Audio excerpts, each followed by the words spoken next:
Sir मेरा सवाल ये है कि आजकल कई लोग ये मानकर चल रहे हैं कि ईश्वर नहीं है। तो क्या ये ईश्वर को ना मानना भी एक तरीके का अंधविश्वास नहीं है? हाँ है। अगर आप ये मान के चल रहे हैं कि ईश्वर नहीं है, तो ये अंध अविश्वास है। मतलब इसमें फिर ध्यान रखना है, ईश्वर नज़र नहीं आता है। जो नज़र नहीं आता है, पर आप मानते हैं, तो साबित करने की ज़िम्मेदारी किस पर आएगी? आप पे ही आएगी। ईश्वर को मानने वाला आज तक कोई भी ईश्वर को साबित नहीं कर पाया है। जो आर्गुमेंट्स होते हैं, 6 आर्गुमेंट्स हैं दुनिया में फ़ेमस, वो 6 के 6 आर्गुमेंट्स हम फ़िलॉसफ़ी में पढ़ते हैं। उनमें से कोई भी एब्सोल्यूट लेवल पे साबित कर नहीं पाता है, केवल संभावना ही साबित होती है। तो पहला पक्ष ये है कि ईश्वर साबित नहीं हो पाता है, कोई भी नहीं कर सकता है। लेकिन अगर ईश्वर को मानने वाले ईश्वर साबित नहीं कर पा रहे, तो ये भी ध्यान रखना है कि ईश्वर इतनी रैंडम कल्पना नहीं है, पूरी दुनिया हमें दिख रही है। उस दुनिया के पीछे कोई फैक्टर रहा होगा। ये कोई इतनी रैंडम बात भी नहीं है कि आप सीधे खारिज कर देंगे। तो अभी तक ईश्वर का न होना भी साबित नहीं हुआ है। इसे बहुत आसान एग्जाम्पल में समझना होगा। मान लीजिए कि ए नाम के व्यक्ति पर आरोप लगा कि उसने चोरी की है। अदालत में बहस हुई, साबित नहीं हो पाएगी चोरी की है उसने। तो कोर्ट क्या करेगी? कोर्ट कहेगी निर्दोष है, बाइज्जत बरी किया जाता है। ए ने चोरी की साबित नहीं हुआ, इससे यह साबित नहीं हो गया कि ए ने चोरी नहीं की थी। ए ने चोरी की, यह साबित नहीं हो पाया। इससे यह साबित नहीं हुआ कि ए ने चोरी नहीं की। हम तो जानते चोरी की थी उसने, प्रमाण नहीं छोड़े थे, बहुत सफाई से काम किया था। तो यदि यह साबित नहीं हुआ कि ए ने चोरी की है, तो दो संभावनाएं हैं। या तो ए ने चोरी की ही नहीं थी, या बहुत सफाई से की थी। तीन संभावनाएं हैं। और लॉजिक की दुनिया में जहां दो से ज्यादा ऑप्शंस हों, वहां ऑप्शंस को दो ही मान के साबित करने का प्रयास करना कि ये नहीं तो वो, ये एक फैलेसी है, तर्क दोष है। यहां संभावनाएं दो नहीं है। एक क्या है? ईश्वर है, साबित हो सकता है। ईश्वर है, साबित नहीं हो सकता। ईश्वर नहीं है, ये साबित हो सकता है। ईश्वर नहीं है, पर यह साबित नहीं हो सकता। चार संभावनाएं हैं। तो अगर एक संभावना खारिज हुई, तो भी तीन संभावनाएं खुली हुई हैं। इसलिए एक कायदे का वैज्ञानिक व्यक्ति, तार्किक व्यक्ति क्या कहेगा कि भैया ईश्वर का होना साबित नहीं हो पाता है। ईश्वर नहीं भी हो सकता है, हो भी सकता है। होगा तो ठीक है, नहीं होगा तो ठीक है। तब तक के लिए मैं ये मान के चल रहा हूं कि है या नहीं है, जो मेरी चॉइस है। चॉइस की बात है, आप मानना चाहें तो माने, ना मानना चाहें तो ना माने, पर ये दावा ना करें। हम फिलॉसफी में एक स्टेटमेंट पढ़ते हैं अक्सर, मैं मानता हूं कि ईश्वर है, परफेक्ट है। मैं जानता हूं कि ईश्वर है, गलत बात है। मैं मानता हूं कि ईश्वर नहीं है, परफेक्ट। मैं जानता हूं कि ईश्वर नहीं है, गलत बात है। आप नहीं जानते हैं, रत्ती भर नहीं जानते हैं। इस ब्रह्मांड का डेसिमल 0.000005001% भी अब तक नहीं जान पाए हम। और आप इतनी बड़ी बड़ी हाँक रहे हैं कि हमें पूरे ब्रह्मांड के पीछे क्या, वही पता है। ये तो हाँकने वाली बात हो गई ना। इसलिए थोड़ा सा विज्ञान पढ़ के लोग इतना उछलने लगते हैं कि पगला जाते हैं। आइंस्टीन ईश्वर को मानते थे, पता है आपको? जब आइंस्टीन से क्वांटम फिजिक्स वालों ने सवाल पूछे, आइंस्टीन ने क्वांटम फिजिक्स का एक नियम है जिसको हम बोलते हैं कि जो प्रकाश है वो कभी बिहेव करता है पार्टिकल की तरह से, कभी बिहेव करता है वेव की तरह से। ऑब्जर्व करेंगे तो पार्टिकल बन जाएगा, ऑब्जर्व नहीं करेंगे तो वेव बन जाएगा। इसको डबल स्लिट एक्सपेरिमेंट से लोगों ने साबित किया है। तो उनसे जब कहा गया कि भाई ऐसा होता है, और ये भी कहा कि ऐसा साबित हो रहा है कि एक सब एटॉमिक पार्टिकल यहाँ हो और एक कहीं और हो, और उनमें एक रिलेशनशिप बनी हुई है, लगातार बनी हुई है, तो वो इसको मानने को तैयार नहीं थे। और ये रैंडमनेस जो है कि पार्टिकल और वेव एक ही चीज़ हो सकती है ऑब्जर्व करने और नहीं करने पर, वो इसको मानने को हरगिज़ तैयार नहीं थे। और खारिज कैसे किया? उनका बहुत फेमस वाक्य है, गॉड डजंट प्ले डाइस। ये आइंस्टीन का वाक्य है कि भगवान जुआ नहीं खेलता है, भगवान पासे नहीं खेलता है। आइंस्टीन हम सबसे बहुत बुद्धिमान ही रहा होगा, और वो भी ये मान रहे कि ये पूरा ब्रह्मांड जो है इतना सिस्टमेटिक है। न्यूटन का आप आर्गुमेंट पढ़ के देखिए। केपलर भी भगवान को मानता रहा, हालांकि उसके तर्कों ने बाइबल को गलत साबित किया, भगवान को नहीं। न्यूटन के आर्गुमेंट्स ने बाइबल को गलत साबित किया, भगवान को नहीं। और न्यूटन भगवान को खूब मानता था।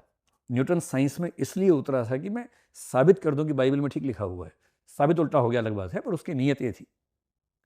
न्यूटन ने भी ये कहा कि ये वर्ल्ड इतना परफेक्ट है, इतना परफेक्ट डिजाइन अपने आप नहीं बन सकता है, there has to be God. तो मैं ये नहीं कह रहा कि उनकी बात अंतिम सत्य है, मैं सिर्फ ये कह रहा हूँ कि न्यूटन ने, आइंस्टीन ने, इतने बड़े बड़े वैज्ञानिकों ने अगर माना है तो ऐसा थोड़ा नहीं कि हम मतलब हंसी मजाक में खारिज कर दें और खारिज हो जाएगा। तो अगर आप ईश्वर को नहीं मानते हैं तो नहीं मानते हैं तक ठीक है, दावा नहीं करना है कि नहीं है, इतना ज्ञान नहीं है आपके पास। और यदि मानते हैं तो मानते हैं, ये दावा नहीं करना कि मैं जानता हूँ, मैं मानता हूँ बस। सर मैं ग्रामीण पृष्ठभूमि से जुड़ा हूँ, तो मेरा ग्रामीण सवाल। पृष्ठभूमि से हैं आप? हाँ सर। अच्छा अच्छा। तो सर जब हम गाँव में जाते हैं तो हर गाँव में कुछ ऐसे हमको मूर्धन्य भूत स्पेशलिस्ट मिल जाते हैं। भूत विशेषज्ञ मिल हाँ, जाते तो वो हमारा हाथ पकड़ के कुछ विशेष जगहों पर ले जाते हैं और कहते हैं कि यहाँ पर फला भूत अपनी फैमिली के साथ रहता है। तो केवल फैमिली के भारत साथ? के गांव, हाँ सर, केवल भारत के वाह। गांव में ही नहीं बल्कि विश्व के लगभग हर कोने में कुछ कुछ ऐसे लोग हैं जो भूतों में यकीन रखते हैं। तो सर सवाल मेरा ये है कि क्या जो विज्ञान है उसने ये साबित कर दिया है कि भूतों का अस्तित्व नहीं है, या फिर थोड़ी बहुत उनकी संभावना बची है? क्योंकि कुछ एक लोग ऐसे भी हैं सर कि वो कहते हैं कि हमसे तो उसकी उठापटक हुई थी, कुछ कहते हैं हमसे उसने बीड़ी मांग ली थी, तो ऐसे भी हैं। तो एक द्वंद्व ये भी है सर। बीड़ी मांग ली थी भूत ने? हाँ सर। तो गांव का भूत होगा और गरीब वर्ग का भूत रहा होगा। तो जीएसटी कम लगता ना बीड़ी पे सिगरेट की तुलना में। देखिए, ईश्वर के बारे में जो आर्गुमेंट है भूत पे वो लागू नहीं होगा। भूत अंधविश्वास है, ये लगभग साबित किया जा सकता है, लगभग साबित किया जा सकता है। लगभग क्या, पूरा ही साबित हो सकता है मेरे ख्याल से। मेरे तो आज तक सामने हुआ नहीं भूत से, कोई ऐसा एक्सपीरियंस मेरा तो है नहीं, पर मैं ऐसे कुछ लोगों को जानता हूं जिनका सीधा एक्सपीरियंस हुआ है। एक का झगड़ा भी हुआ था भूत से, एक की टक्कर हो गई थी भूत के साथ। बीड़ी तो नहीं मांगी किसी ने, लेकिन हाँ, कुछ कुछ ऐसी बातें उनकी हुई हैं भूत के साथ। हम भी हॉस्टल में ऐसी कहानियां कईयों को सुनाते थे कि हमने भूत देखा ताकि डर जाएं वो लोग, पर हमारा एक्सपीरियंस ऐसा रहा नहीं कभी। भूत वाली बात क्यों इररेशनल, इलॉजिकल है एज पर माई अंडरस्टैंडिंग, मैं दो बातें आपको समझाता हूं। एक हम एम्पेरिकल एविडेंस लेंगे और एक लॉजिक से बात करेंगे। पहले लॉजिक से बात करते हैं। दुनिया में जो भी कहता है भूत है, उससे पूछो कि भूत क्या है, तो वो कहेगा कि एक व्यक्ति मर गया था, उसकी आत्मा असंतुष्ट थी, किसी वजह से परेशान थी, वो आत्मा भटक रही है, ये कहते हैं सब लोग। आप किसी मुस्लिम से पूछेंगे वो रूह बोल देगा, आत्मा ही रूह वहां पर हो जाती है। इंग्लैंड में पूछेंगे तो सोल बोल देंगे, है बात वही है। सब लोग आत्मा ही भटका रहे हैं कि जो आत्मा, मतलब शरीर मर गया है पर आत्मा किसी वजह से यहाँ छूट गई है, वो भूत है। तो अगर आप उन धर्मों के हिसाब से या हमारे धर्म के हिसाब से बात करेंगे तो आपको आत्मा का कंसेप्ट समझना पड़ेगा। आत्मा क्या है? आत्मा एक कॉन्शियस एलिमेंट है। इसकी व्याख्या भी अलग अलग होती है, हम उस पर भी नहीं जा रहे हैं, लेकिन मोटे तौर पर सब मानते हैं कि आत्मा एक कॉन्शियस यानी कि चेतन वस्तु है। चेतन का मतलब क्या होता है? जैसे कुछ लोग कहते हैं कि आत्मा एक एनर्जी है, नहीं, एनर्जी नहीं है। एनर्जी जब भी बनेगी वो फिजिकल चीज से ही बनेगी, चाहे मैकेनिकल हो, चाहे केमिकल हो, चाहे सोलर हो। कोई भी एनर्जी होगी वो किसी फिजिकल चीज के ट्रांसफॉर्मेशन से या मास के ट्रांसफॉर्मेशन से ही बनेगी, उसके बिना नहीं बन सकती है। कुछ कहेंगे आत्मा हवा जैसी, नहीं, हवा जैसी नहीं है। हवा हमें फील होती है, हवा चलती है, हमें टच होती है। जो चीज पांचों इंद्रियों में से किसी भी इंद्रिय से जानी जा सकती है वो फिजिकल है, वो मैटर है। तो हवा मैटर है।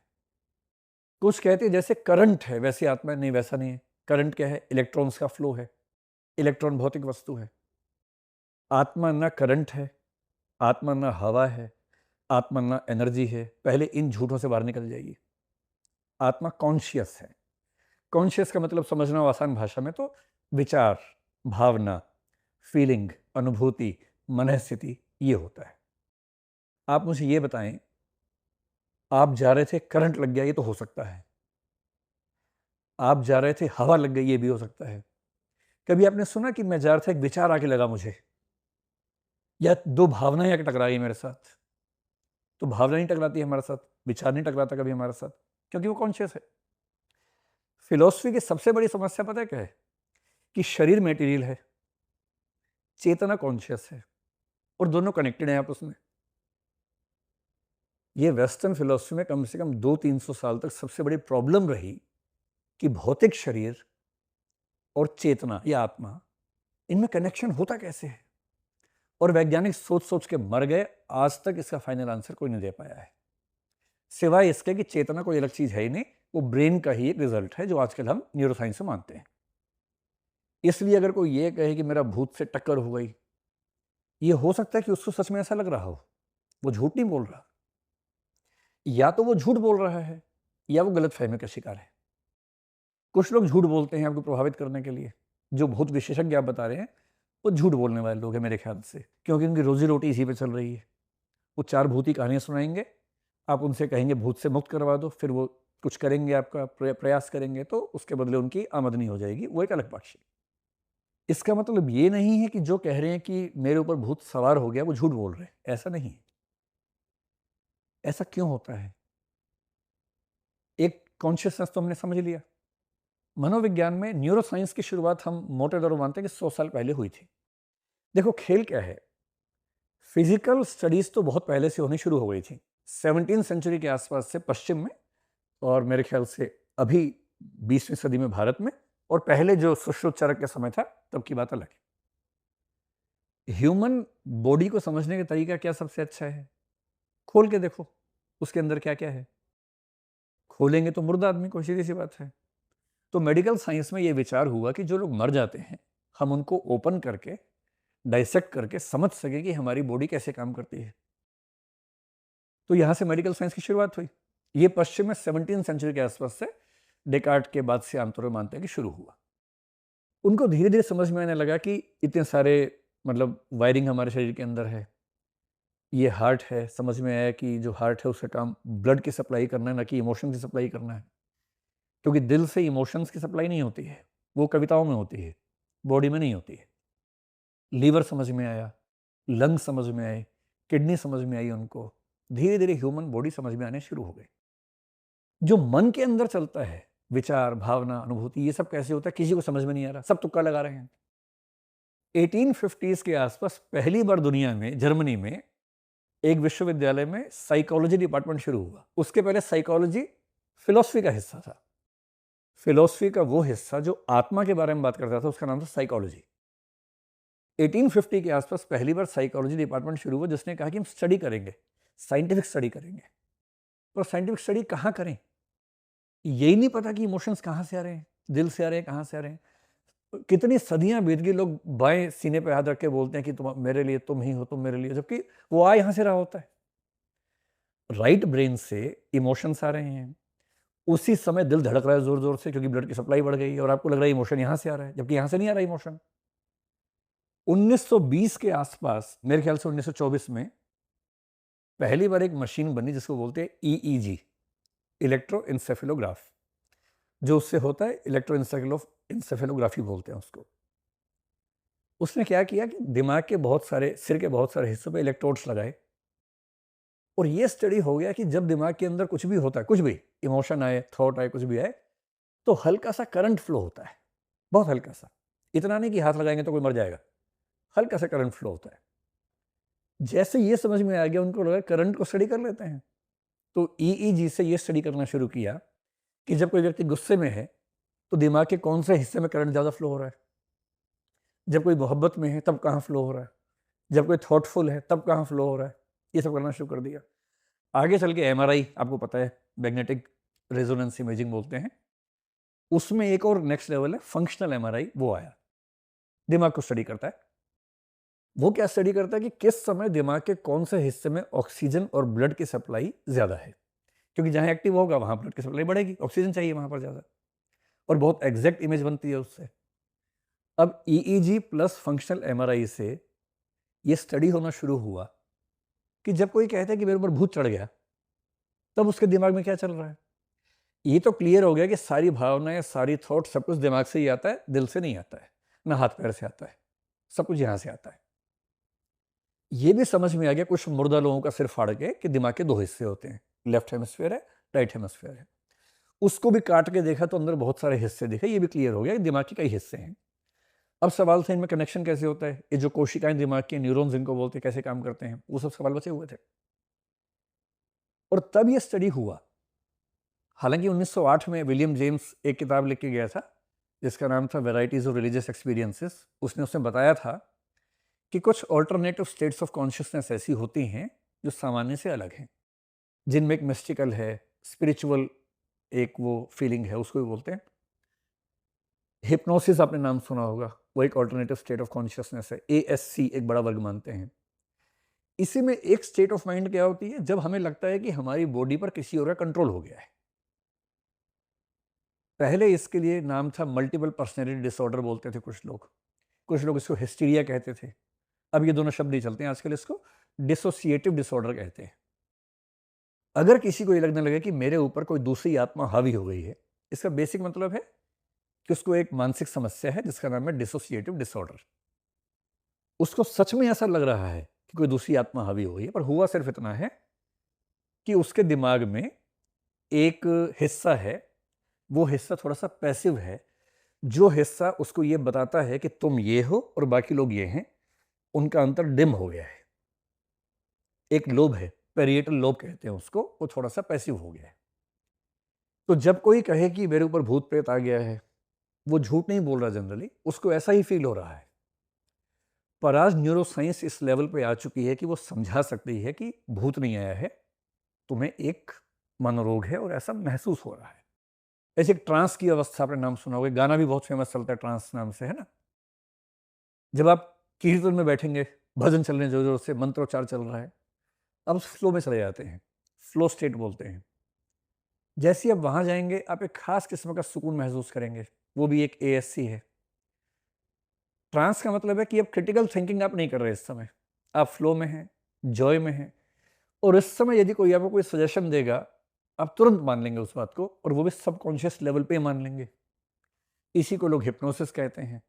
गंदे लोग इसको हिप्नोटिज्म की तरह से यूज करते हैं, अच्छे लोग इसको हिप्नोथेरेपी की तरह से चिकित्सा विज्ञान में यूज करते हैं।